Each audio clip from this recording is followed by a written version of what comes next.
Bonjour, je suis Alexandre et bienvenue dans le podcast Les Joies du Sport. Dans ce podcast, je t'invite à découvrir des invités passionnés qui partageront leurs projets sportifs, qu'il s'agisse d'une aventure personnelle ou d'une course officielle. Chaque rencontre se déroulera en 2 temps. Dans la première partie, enregistrée quelques semaines avant le grand jour, nous plongerons dans le parcours et la préparation du projet de notre invité. Nous découvrirons comment il intègre son entraînement dans sa vie personnelle et professionnelle. Nous discuterons de ses sensations à l'approche de l'événement ainsi que ses attentes et son objectif sur ce défi. La seconde partie intervient après l'événement. Qu'elle soit couronnée de succès ou parsemée de difficultés, l'invité partagera son expérience lors d'un débriefing complet et nous analyserons la différence entre les attentes et les résultats obtenus. Maintenant que tu connais le concept, si tu souhaites partager ton futur projet sportif, je t'invite à me contacter via mon Instagram @lesjoiesdusport.podcast. Cela te permettra de suivre toutes les infos et actus du podcast. Dans cet épisode, je reçois Florian Tucci, un trailer passionné et intrépide. De ses premiers pas sur une course de 10 km à son incroyable progression vers des trails de plus de 80 km, Florian nous entraîne dans son périple sportif extraordinaire. Dans cette discussion, nous allons explorer son parcours remarquable et la préparation de son défi imminent, la redoutable Saint-Élion, un trail de 78 km et 2000 mètres de dénivelé positif, entre les villes de Saint-Étienne et de Lyon, prévu pour le 2 décembre. Mais au-delà de l'exploit sportif, c'est l'histoire d'une détermination sans faille face à l'adversité que Florian partage avec nous. Je ne vous en dis pas plus et je vous laisse avec Florian. Bonjour Florian, bienvenue sur le podcast. Salut Alex, ravi d'être ici. Écoute, c'est un plaisir partagé. Aujourd'hui, t'es là pour nous parler de ta prochaine course et également d'une particularité qui va t'accompagner pendant celle-ci, mais pas que. Avant d'aborder ces sujets-là, est-ce que tu pourrais te présenter, s'il te plaît? Alors ok, je vais essayer d'être le plus concis possible. Moi c'est Florian, j'ai 32 ans, je suis enseignant d'histoire-géographie en région parisienne. Ça fait désormais 8 ans, c'est ma 8e rentrée. Je suis également prof de théâtre, comédien, j'ai également ma compagnie dans laquelle je suis metteur en scène et je pratique depuis 1 an le trail, on peut le dire, je crois, à fond. Quel a été le premier sport qui t'a passionné? Alors, comme beaucoup d'ados, je pense que ça doit être le football. J'ai fait 4 ans de foot quand j'étais adolescent pour suivre les copains. Ça a été le premier sport qui m'a vraiment passionné, que ça soit pour le pratiquer, que ça soit pour aller également voir les matchs du PSG au Parc des Princes. J'en garde de super souvenirs. Même si maintenant je suis un peu moins dedans, je dois le reconnaître. Ça a vraiment été le sport, je pense, qui m'a ouvert sur le monde du sport. Comment t'es venu du coup à la course à pied? Alors la course à pied, comment j'y suis venu? Bah, il se trouve au fait que quand j'ai pratiqué le foot, au bout de 4 ans, j'ai eu un problème au genou, un problème de croissance qui m'a fait arrêter le foot pendant quelques années. Et du coup, je me suis mis à une autre activité. Et parce que j'ai un petit don pour l'hyperactivité, donc du coup, je pouvais pas rester sans rien faire. Je suis tombé amoureux du théâtre, je me suis mis au théâtre. Et il se trouve qu'un jour, une collègue, la comédienne, m'a dit qu'il y avait une course là dans la ville où j'ai grandi, une course de 10 kilomètres, et elle m'a dit qu'elle la faisait et elle m'a proposé de faire la course avec elle. Pour moi, c'était inconcevable. J'avais jamais couru depuis le cross du collège. Là, c'était vraiment un challenge. Bien sûr, je me suis lancé dans ce challenge tête baissée sans même réfléchir. Et du coup, ça a été ma première course. Ça fait maintenant, j'avais 18 ans, donc ça commence à dater un petit peu. Ça fait 14 ans, du coup, que j'ai effectué ma vraie première course, du coup, de 10 kilomètres que j'ai bouclé en 48 minutes. Et après, bah, je me suis mis à courir un petit peu par-ci par-là. Ça a été quelques années de course où j'ai pratiqué en général une course par an avant de m'y mettre un peu plus sérieusement. Tout ça, tu le fais un petit peu du coup avec une certaine contrainte. Est-ce que tu pourrais nous en dire un peu plus? Alors, bah, il se trouve effectivement que je suis diabétique de type 1, diabète qui est apparu à l'âge de 16 ans. Donc le diabète de type 1, c'est un diabète dit diabète insulinodépendant. Donc il se trouve que mon pancréas ne fournit plus du tout ou presque plus d'insuline et que je suis contraint d'avoir un apport d'insuline. Donc, pour mon cas personnel, c'est un apport par pompe à insuline. Et donc, du coup, c'est une contrainte dans la vie de tous les jours et une contrainte supplémentaire pour le sport à gérer. C'est une charge mentale dans la mesure où tout diabétique faisant du sport est soumis à un risque d'hypoglycémie, donc assez sévère. Et plus la pratique est intensive et plus le risque d'hypoglycémie est assez élevé. Et du coup, ce taux de glycémie, comment toi tu le gères? Via quel protocole tu dois mettre en place pour faire attention à ce taux?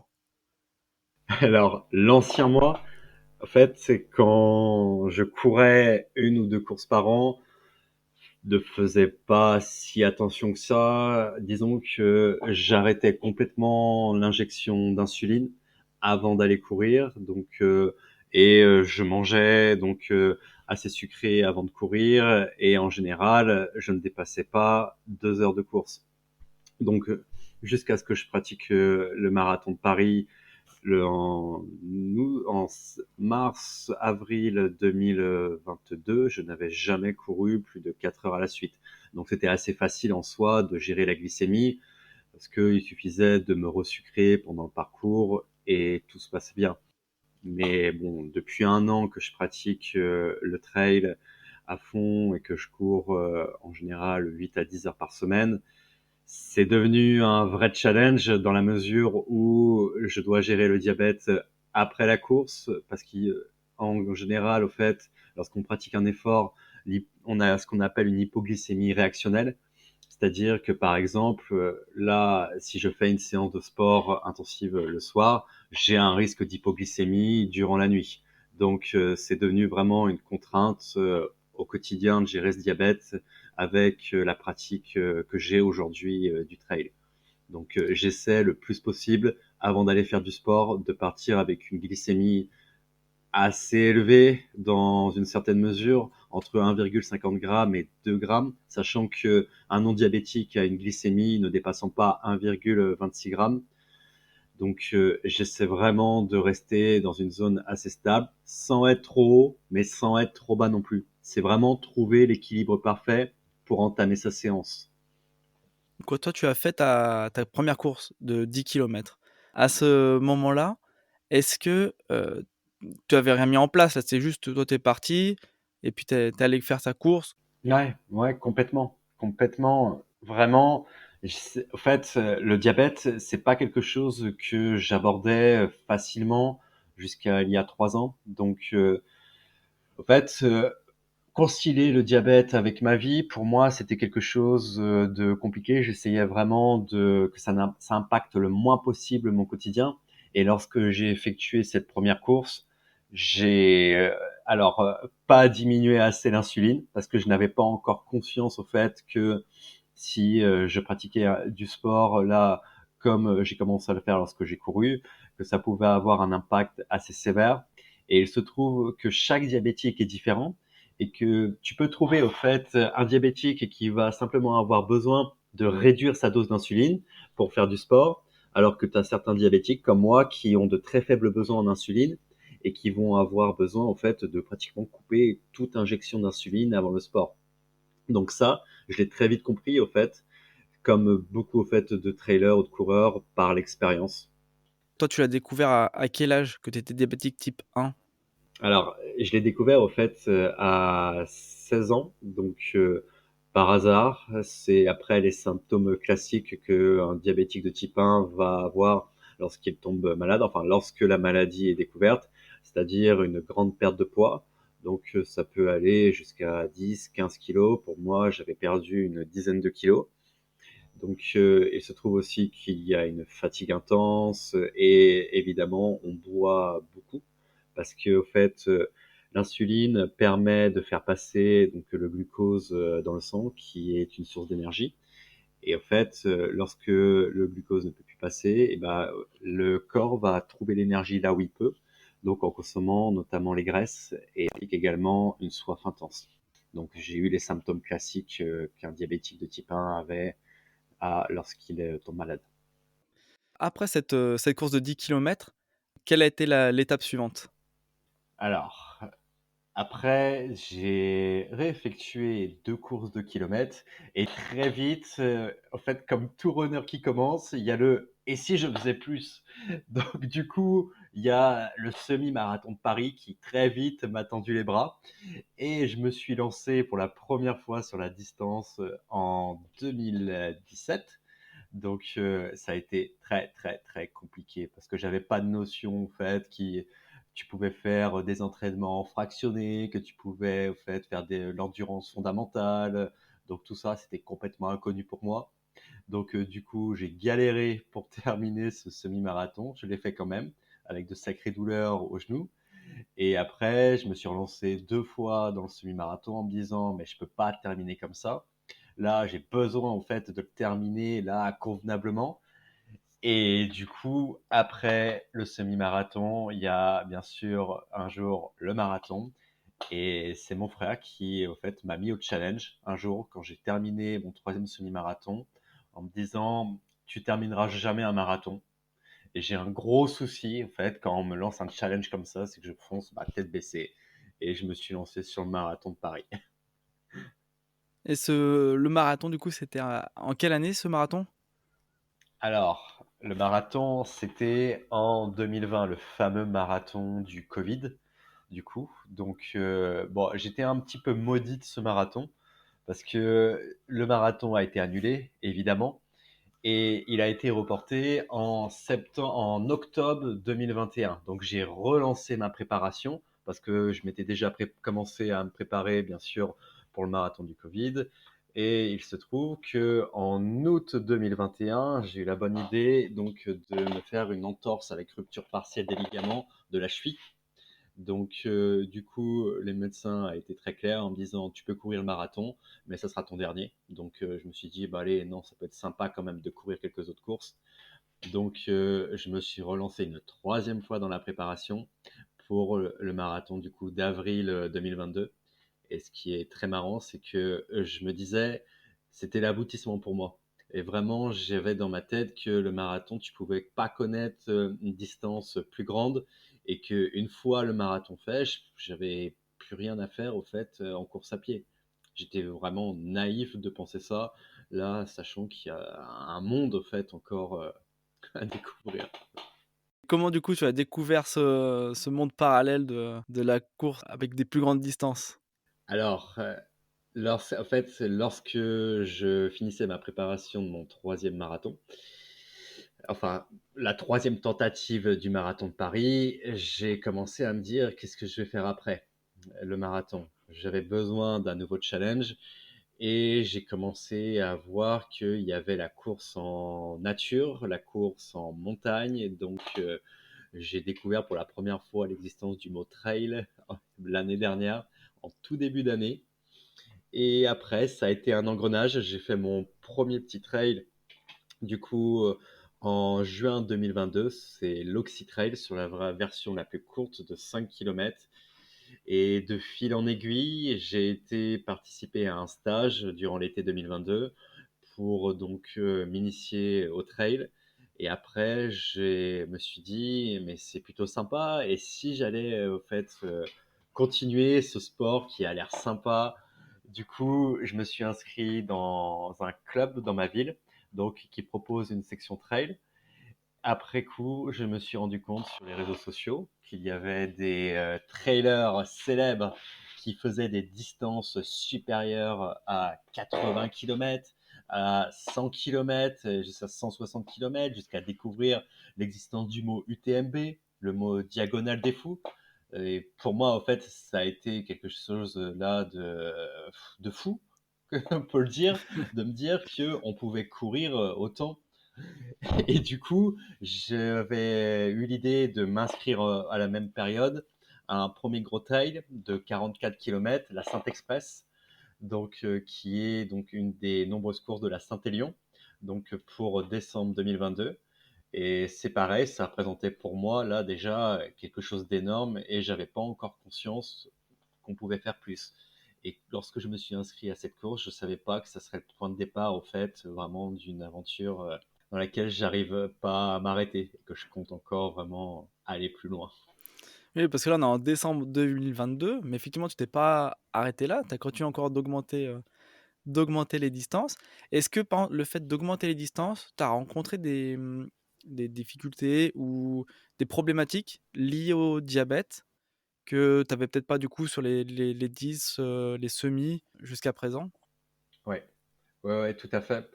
Parce que mon premier gros trail à part la Saint-Express a été ce qu'on appelle le dernier homme debout, donc qui est une version de la backyard, c'est-à-dire que c'est donc en 24 heures là une boucle à effectuer avec un départ chaque heure, donc une boucle de 7 km,7 avec 270 mètres de dénivelé. Donc j'ai effectué cette course, ce trail au mois de mars 2023 et j'étais stupide vraiment en me disant que je pouvais courir comme on court des courses de 20 km en ne pensant pas à l'alimentation, en ne gérant pas mon diabète, en me disant si je fais une hypo, ça va passer, je vais me remettre. J'avais pas de notion du tout de ce que peut représenter l'ultra distance. Et ce qui devait arriver est arrivé et j'ai eu 3 hypoglycémies en 3 heures de temps, donc qui m'ont vraiment flingué et du coup, arrivé au 45e kilomètre, donc à la fin du 6e tour, en fait, mon corps ne pouvait plus, je ne pouvais plus, je ne m'étais pas vraiment alimenté et je ne pouvais pas commencer à m'alimenter au 45e kilomètre, rien ne passait.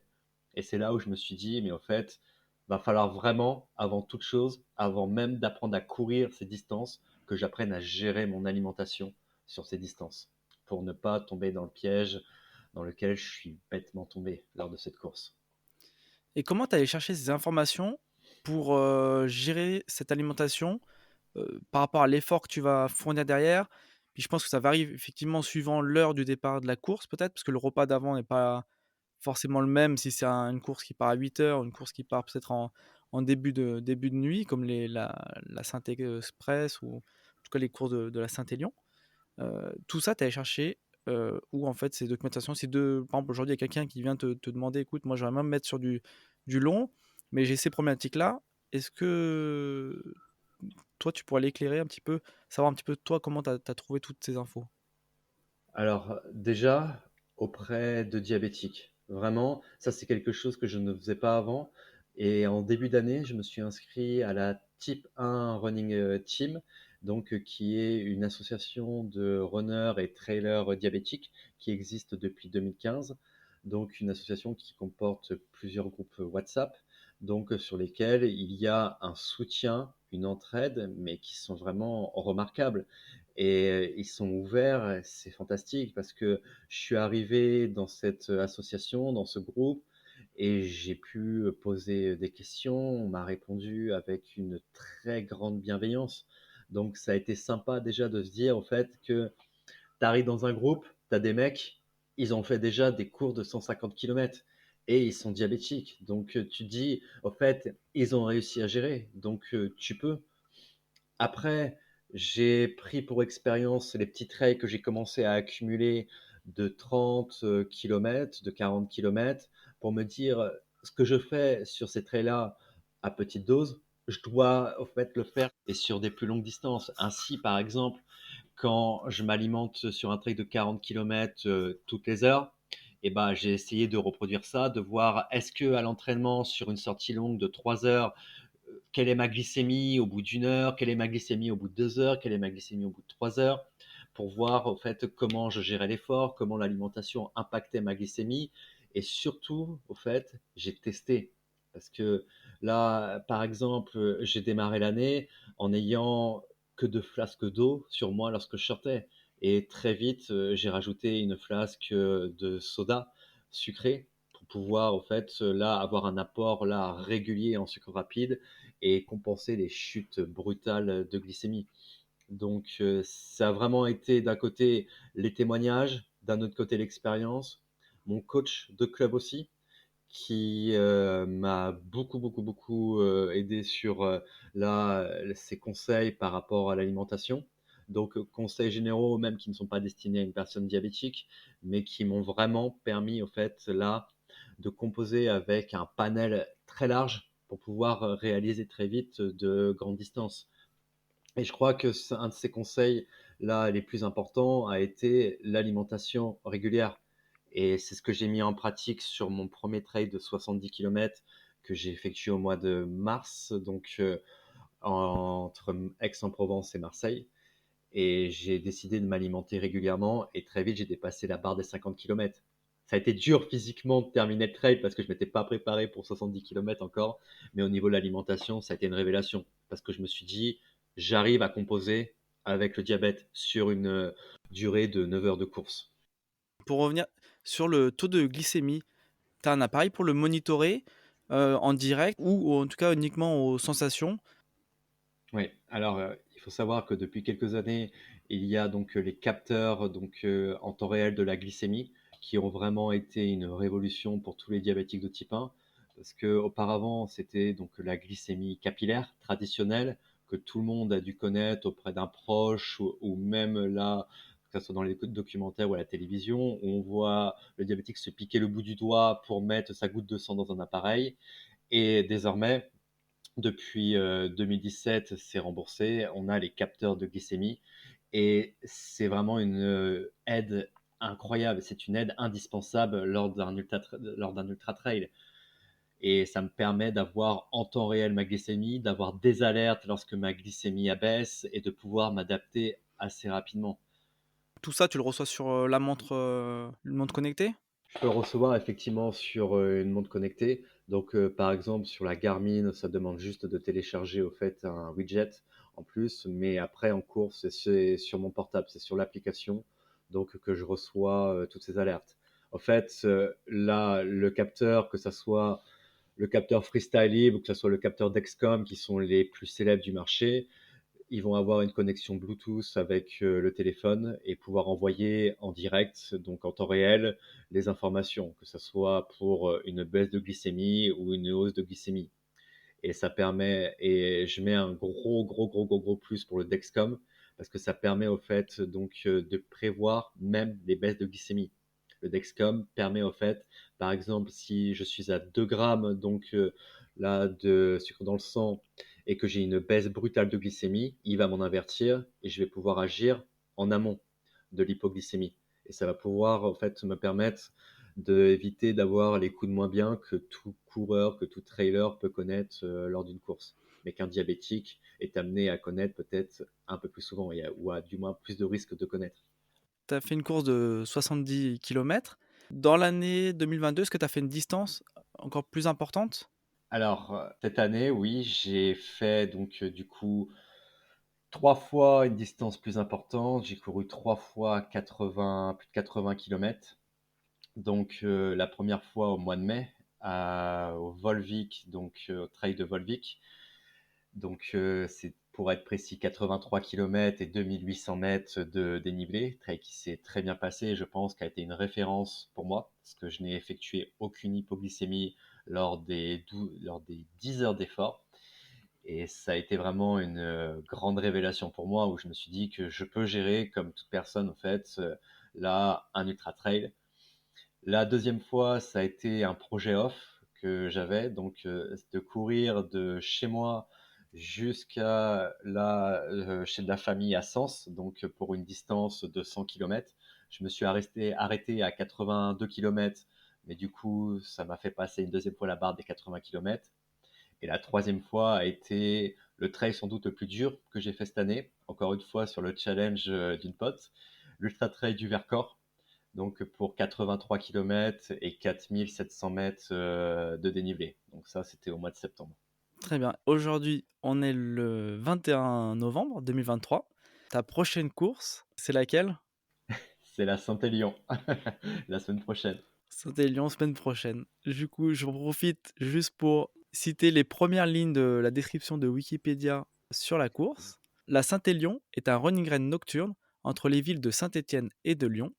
C'est une course à pied très populaire en individuel ou relais par équipe de 2, 3 ou 4 personnes. Il est également possible de la faire en randonnée. Elle s'effectue en partie sur du bitume et sur des chemins pédestres. Cette course a lieu chaque année le premier week-end du mois de décembre. Il existe également d'autres formats sur cette course, la synthétique 13 km, la synthé sprint 24 km, la synthé express 44 km et la Lyon-Saint-Élion, 156 kilomètres. Sans oublier du coup la Saint-Élion qui fait 78 kilomètres pour 2000 mètres de dénivelé positif. Est-ce que toi, tu peux nous dire, les Ça particularités vend du rêve. de cette course? En termes surtout, on va pas se mentir, elle est connue pour certaines contraintes. Pas des moindres, effectivement. Alors, je pense que tout trailer qui s'inscrit à la Saint-Élion espère au fait avoir de la boue, de la neige, une température glaciale. C'est vraiment en fait vendu dans le package. On a l'impression, c'est exceptionnel parce que on a l'impression qu'un microclimat arrive au moment de la Saint-Élion et que tu as des conditions terribles pour effectuer cette course. Et puis presque le but du jeu, c'est finalement de pas voir le lever du soleil, pour certains. Ouais, c'est clair. Le but du jeu, bah, pour les plus rapides, effectivement, ça va être de finir là très rapidement avant que le soleil se lève. Après, pour la plupart des personnes qui vont prendre le départ, je pense que finir déjà sera une belle option pour cette course parce que je crois qu'elle a un taux d'abandon quand même assez élevé au vu des conditions. Ah, c'est dommage, j'ai pas regardé, cette, statistique, mais c'est vrai qu'ayant habité proche de Lyon, je sais qu'à cette période-là, on a vu quand même des éditions sous la neige, ce qui est pas commun, c'est pas normalement un trail blanc, mais c'est vrai que c'est pour dire que en tout cas, il y a des parties sur cette, course où la température descend quand même, assez basse avec le froid est souvent de la partie et le mauvais temps, bah, sur un mois de décembre, on peut pas toujours y échapper. C'est clair. Et bah, c'est très marrant parce que t'as un microclimat, vraiment, j'ai l'impression, dans cette course. L'année dernière, lorsque j'ai fait la Saint-Express, en fait, c'était très marrant parce que la veille, la semaine, il n'avait pas plu. Et au moment de cette course, tu as un microclimat qui s'installe, il pleut, tu as de la neige fondue, tu as un brouillard de malade. Et vraiment, quand je dis que t'as l'impression que c'est vendu dans le package, c'est vraiment là, cette course, quoi. Tu peux pas imaginer la faire avec un temps sec. Non, ouais, je pense que s'il y a un temps sec à la Saint-Élion, je suis pas sûr qu'ils la comptabilisent, au niveau des résultats, à mon avis. Ce serait tricher C'est clair, et du coup, au niveau de la c'est préparation, parce clair. que cette course, c'est qu'elle commence le départ est pour la Saint-Élion, en tout cas, est donné à minuit. Au niveau des entraînements, du coup, Mmh. tu as privilégié quand même des entraînements nocturnes ou tu as fait des adaptations sur, ce que tu fais d'habitude de ta pratique, de la course à pied? Ouais, carrément. Par rapport à cette année, là où tous les trails que j'ai pu effectuer, même s'il y avait un départ nocturne, la plupart donc de la durée du trail s'effectuait durant la journée. Là, très vite après mon dernier ultra, fin octobre, je suis retourné dans une préparation nocturne. Je suis retourné dans une préparation vraiment dans des conditions qui se rapprochent le plus de la Saint-Élion. Donc, des sorties lorsqu'il pleut, des sorties assez tard pour être confronté à un froid qui va se rapprocher de ce que tu peux rencontrer lors du parcours. Vraiment, je pense que pour se préparer idéalement à cette course, c'est vraiment être prêt à courir dans n'importe quelle condition, plus que de faire du dénivelé. Parce que le dénivelé, certes, le parcours, il est quand même assez relevé. Tu as 2200 mètres de dénivelé, je crois. Mais vraiment, le plus difficile, c'est être confronté là aux conditions qu'on te promet lors de cette course. Et être prêt à repartir de poste de ravitaillement à 2 heures du mat, alors que tu es au chaud et que tu as juste envie de rester et de pas repartir. C'est vraiment ça, je dirais. C'est vraiment une préparation, surtout mentale, à cette course. C'est vrai que toi, tu as déjà pu quand même découvrir sur le format, inférieur. Tu as déjà pu découvrir quand même cette particularité, donc ça va pas être totalement inconnu pour toi, en tout cas de ce côté-là. Hem et après tout ce qui était, matériel que tu emmènes, vu les conditions, bon, on les connaît pas encore à cette date-là. En tout cas, niveau tout ce qui va être éclairage, vêtements thermiques, tu pars plutôt sur quoi dans l'idée? Alors, au niveau de l'éclairage, je vais partir avec une frontale, je peux citer une marque. Oui, tu peux, je pense pas qu'il y ait grand monde qui va nous embêter avec ça. Je vais partir avec une Petzl. Donc, du coup, au moins, ça te permet de changer la batterie lorsque là, la frontale arrive, là, est épuisée. Donc, ça va permettre de pas tenir facilement au moins 8 heures de course nocturne. Après, au niveau des vêtements, je suis encore en hésitation, à vrai dire. Soit je pars avec une veste assez chaude, soit je pars avec une veste imperméable pour la pluie. Ça dépendra vraiment. Donc, il est sûr que je vais avoir une couche chaude déjà, mais après, ce que je vais avoir au-dessus, ça dépendra vraiment des conditions au moment. En fait, j'ai pris pour habitude de regarder uniquement la veille. De regarder uniquement la veille lorsque les météos en général peuvent faire du heure par heure ou que je peux me fixer, me dire là précisément, bah là, je pars avec ça au milieu de la course. Si jamais il se met à pleuvoir, je mets ma veste dans mon camelback et je peux là m'adapter au moins facilement. Sur, la course, est-ce qu'il y a un endroit où tu peux quand même laisser un sac d'allègement? Savoir, par exemple, imagine c'est conditions boueuses, Pas sur la Saint-Élion. donc c'est-à-dire que voilà, on part, s'il pleut, c'est-à-dire, chaussures, pleines de boue, c'est du début à la fin. Bah, sauf si tu as la chance d'avoir une assistance, chance que j'avais l'année dernière et que je l'ai pas cette année. L'année dernière, je me souviens, j'étais arrivé à un ravito, je crois que c'était à Soucieux, j'avais les pieds mais gelés et j'avais 2 potes qui étaient avec moi et j'avais changé de chaussettes, mais Dieu merci parce que là, je me demande comment je serais reparti au fait.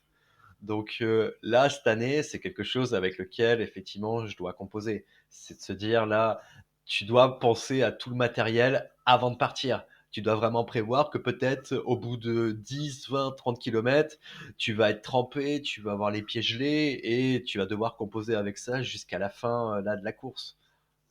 Donc c'est-à-dire qu'on pourra peut-être trouver une paire de chaussettes dans ton sac? C'est même sûr, ça fait partie des indispensables.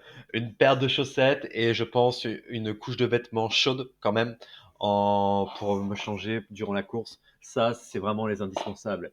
Et je pense que c'est vraiment là du bon sens parce que très vite, lorsqu'on arrive là à 40 kilomètres de course, qu'on a transpiré, qu'il fait froid, en fait, on a vite envie de se mettre au chaud et avoir une couche chaude sur soi, c'est indispensable pour, repartir. Parce qu'il y a un risque là qui n'est pas à négliger, c'est le risque, d'hypothermie. Et j'ai également une question, toute cette préparation en tout cas que tu as faite pour cette course et pour les autres, comment toi tu, rythmes en fait ton quotidien entre l'entraînement sportif, la vie personnelle et la vie professionnelle? Est-ce que tu peux nous donner un petit peu, déjà une idée un petit peu du nombre d'heures que tu fais par semaine en moyenne et savoir comment du coup, tu intègres tout ça? Alors, ça a demandé pas mal d'adaptation, j'avoue. Donc, je pense que cette année, je trouve davantage un équilibre dans ma vie par rapport à l'année dernière où tout était encore nouveau. Donc, en général, je cours, 8, à 10 heures par semaine. Donc, au fait, ça nécessite donc de s'adapter. En moyenne, ça fait 1 heure et demie de course par semaine. Je m'accorde 15 jours de repos par semaine où je m'oblige à ne pas courir. Donc en général, c'est le vendredi, parce que c'est là où tu peux aller boire un verre tranquille sans culpabiliser. Mais après, ça demande des adaptations. Par exemple, je rentre du boulot en courant. Donc mon boulot, mon collège est à 15 kilomètres. Donc le lundi, au fait, je viens en train. J'emmène mon sac avec mes affaires. Et le soir, donc je me change, je laisse mon sac donc avec mes affaires de cours et je rentre qu'avec mon camelback et le nécessaire sur moi. Et je reviens le mardi en voiture où je récupère mes affaires. Donc ça demande vraiment des adaptations comme ça, après pour pouvoir assumer au fait ce poids de l'entraînement. Après, ça demande de faire des choix également. C'est vrai que je me suis rendu compte, c'est bien, je passe moins de temps devant la télé. Peut-être je privilégie des entraînements à des sorties. C'est vrai. C'est vrai que mon rythme de vie a changé là par rapport à ces dernières années, mais c'est pas plus mal parce que je pense y trouver mon compte et j'ai vraiment envie de continuer à progresser et sans doute je vais augmenter encore les distances. Donc je pense qu'à partir du moment en fait où tu trouves un équilibre, tu, tu fonces et continue et c'est ce que je me dis. Toutes ces adaptations en tout cas que tu fais là, toi tu ne les vois pas comme des sacrifices, c'est plus, quelque chose qui te sert, on va dire au quotidien? Ouais, carrément, carrément, parce que là, en fait, tu sors de ta journée de boulot, Tu rentres le soir, certes, la tentation, elle est très grande de se mettre dans son canapé, là, de ne pas ressortir, surtout durant cette période où tu parais pour un gros fou d'aller ressortir là, d'aller t'entraîner pour, une course de 80 kilomètres entre Saint-Étienne et Lyon. Mais tu y trouves ton compte après. Lorsque tu reviens de ta séance, tu as une fierté de ce que tu as fait qui est incomparable.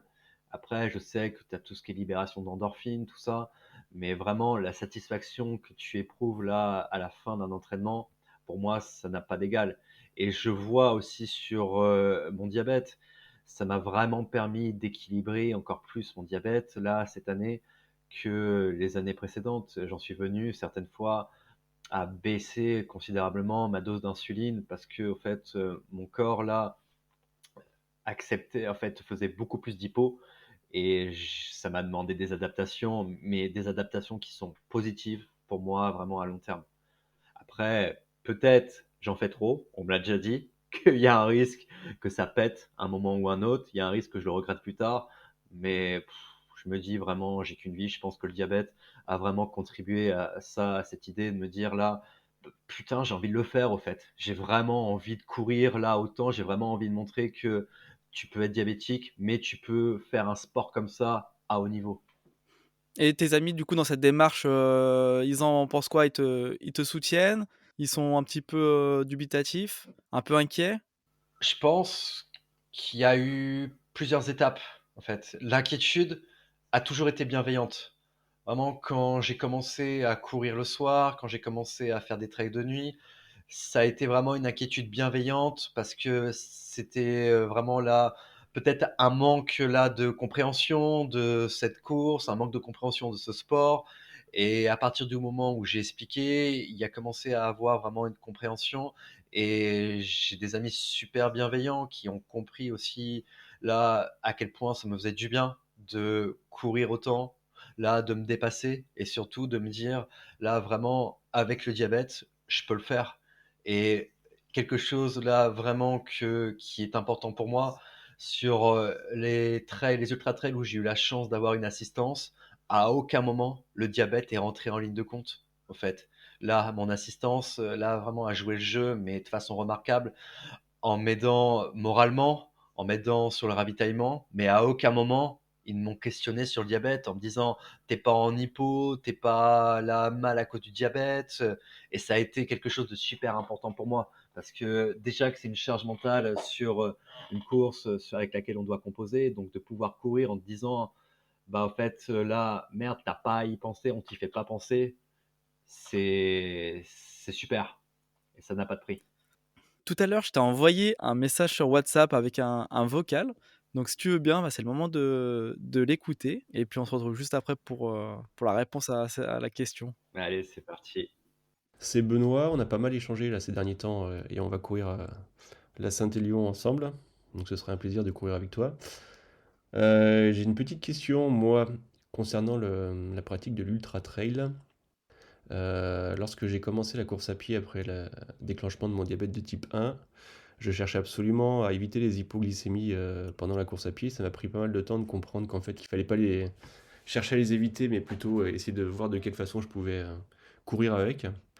Donc on sait très bien que sur un ultra, quand il y a plusieurs heures de course, on n'est pas à l'abri d'en avoir une et que celle-ci dure plusieurs minutes, voire plusieurs heures. Donc je voulais savoir de quelle façon toi tu avais appréhendé le fait de ne pas pouvoir maîtriser totalement ce facteur, qui est la gestion de ta glycémie pendant la course, et comment tu avais réussi à accepter le fait que il fallait continuer à avancer malgré parfois des situations un peu difficiles.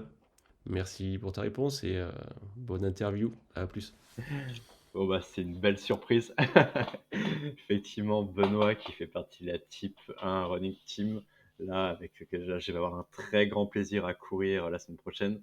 Et c'est très marrant parce que je l'ai pris comme un modèle, vraiment, cette année, par toutes ses sorties. Donc, sa question à côté me fait très plaisir. Et je suis vraiment impatient de pouvoir côtoyer là un trailer comme ça. Mais du coup, pour répondre à la question là sur l'appréhension, la gestion des hippos sur un ultra trail, à mon sens, en fait, il y a deux éléments de réponse. C'est quelque chose de très personnel. Je suis quelqu'un qui est vraiment hyper carré sur la gestion des choses.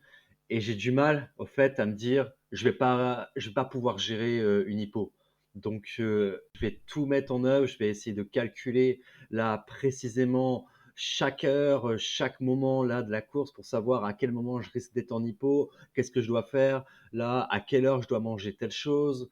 Donc, et surtout, j'ai fait des tests et je ne m'autorise pas à avoir des hippos pendant un ultra. Et si jamais ça doit arriver, bah en fait, je fais quelque chose peut-être qui n'est pas bien, mais je m'arrête pas. Je m'arrête pas, je diminue certes l'allure, mais je continue coûte que coûte.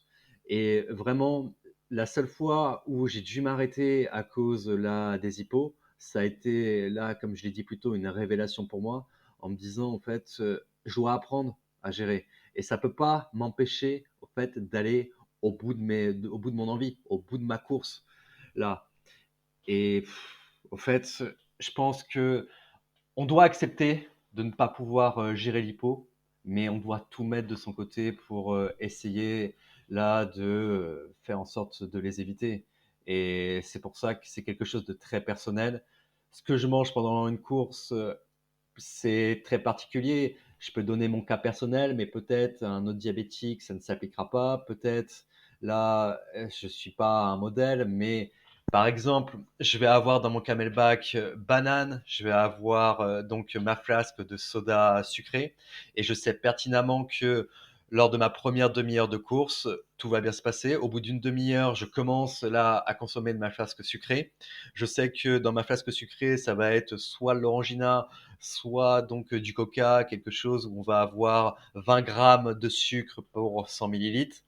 Je sais que dans ce cas-là, ma glycémie ne baissera pas trop. Je vais avoir une banane à consommer au bout d'une heure de course. Je vais avoir désormais des gommes, les gommes Ta Énergie qui sont facilement absorbables et qui permettent de limiter fortement la chute de la glycémie. Donc c'est un équilibre que j'ai trouvé petit à petit, là où chaque demi-heure, je sais que je dois me forcer à m'alimenter, que ça soit par un liquide, que ça soit par quelque chose de solide, mais pour éviter les hippos. Et je pense que vraiment c'est accepter la rigueur. Et je suis sûr de toute façon que Benoît, j'ai beaucoup à apprendre de lui concernant cette rigueur. Et je pense que si on est en hypo, on doit l'accepter. Et surtout, on doit accepter d'aller moins vite. On doit accepter peut-être de marcher, mais pour mieux repartir après. Et surtout, comprendre pourquoi on a été en hypo pour faire en sorte que ça n'arrive plus. Là, on est à une semaine et demie du départ. Quelles sont tes sensations par rapport à ta préparation, physique? Comment tu te sens toi? Comment tu sens cette course qui approche? Il faut savoir que là, j'en suis à 3500 kilomètres de course cette année.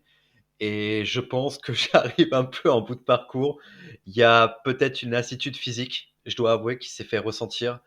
Il y a peut-être un mois et demi après l'Ultra Trail du Vercors, où j'ai commencé à avoir des douleurs au mollet, où j'ai commencé à consulter, où j'ai essayé d'alterner donc des séances de vélo avec des séances de course, de diminuer l'allure, de diminuer les distances, pour vraiment préparer au mieux cette course. En fait, je me voyais pas ne pas faire la Saint-Élion.